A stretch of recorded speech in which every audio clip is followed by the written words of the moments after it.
Why do we love GOAT format? For those uninitiated, GOAT format is based on the April 2005 TCG ban list. Here is the ban list for reference. If you are curious about what exactly was in the card pool, Format Library is an excellent resource with a list of every card printed at the time. They also have a good selection of decks from the era.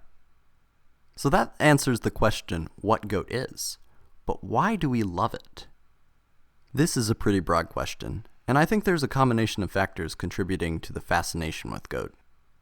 Let's start with the format. There are a few notable features of the metagame.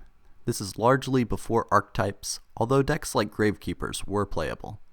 Instead, there was an unofficial set of staples which were widely adopted. Pretty much every power spell and trap was in the list. But that doesn't mean that there was no diversity in decks. There was quite a lot of different strategies available, and many interesting cards saw play. There were spirit monsters, flip effect monsters, burn cards, battle traps, even normal monsters. Perhaps the last time vanilla beatsticks were viable in the game, at least until Dino Rabbit. There is something interesting about the format, that it is dripping with open-ended design. Additionally, this is a brief respite after the two FTK decks were removed from the format. Of course, that doesn't mean that the format was devoid of such degenerate strategies, as there were both viable Exodia and Dark Magician of Chaos FTK strategies available. Keep in mind that there was not much counterplay for the burn strategies yet, and there is still no answer for naturally drawing Exodia. But for some reason, those decks didn't seem to matter. Not that we ignore the rougher points of the format, but perhaps selectively remember those skillful, interactive games. Each card had weight, a +1 being quite valuable, eking out the smallest margin of advantage to turn the tide of the game. Relative to earlier eras, there was actually a great deal of power creep leading up to the format, and nearly every power card was at least at 1. It might be that mix of power and balanced gameplay that makes the format feel engaging. Sure, there were nutty cards in the format, but they were available to most decks, and on top of that, the games lasted longer. Games in the current era of Yu-Gi-Oh! Tend to go long.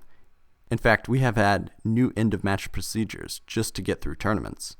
But modern Yu-Gi-Oh! Has a relatively low turn count with quite long turns, while GOAT has a high turn count composed of shorter turns. This decreases variance, as if the game goes longer, you see more power cards, which levels the field. If your opponent starts with a power card, you are likely to be able to turn the game in your favor on a later turn. This decreases the polarization of games.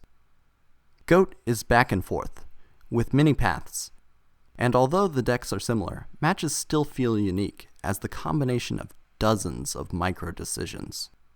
But I want to broach an alternative theory. GOAT format wasn't actually at the height of popularity of Yu-Gi-Oh! If you look at the data, the 2005 was a relative maximum on the curve, but the popularity of the search term was on general decline since 2004.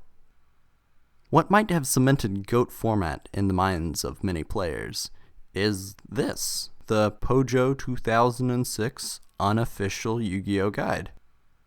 There's a few reasons.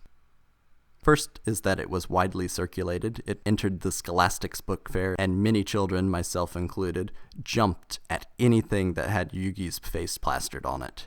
And one of the major features of the book was this hot or not list, showcasing the April 2005 advanced format ban list as being hot. This is GOAT. Perhaps Pojo is part of the inspiration for why GOAT is so well remembered. But the DM era in general is very well known, and many people's introduction to Yu-Gi-Oh! It is perhaps the best remembered anime, and more importantly, the most lasting, with the characters regularly receiving legacy support. But above that, GOAT has amassed the same energy as Shrek. How is Shrek like the Duel Monsters era of Yu-Gi-Oh? Good question! The first anime is just so memeable, and GX onward never really gained the same notoriety, nor the ability to evoke the same nostalgic feelings. For the micro generation, whose first exposure was with Yugi and Kaiba, and who were starting to understand the intricacy of the game, GOAT is the perfect mix of gameplay and nostalgia. Which might explain the original success. But the current popularity? It is not that the game has necessarily gotten worse, and there have been excellent formats since GOAT.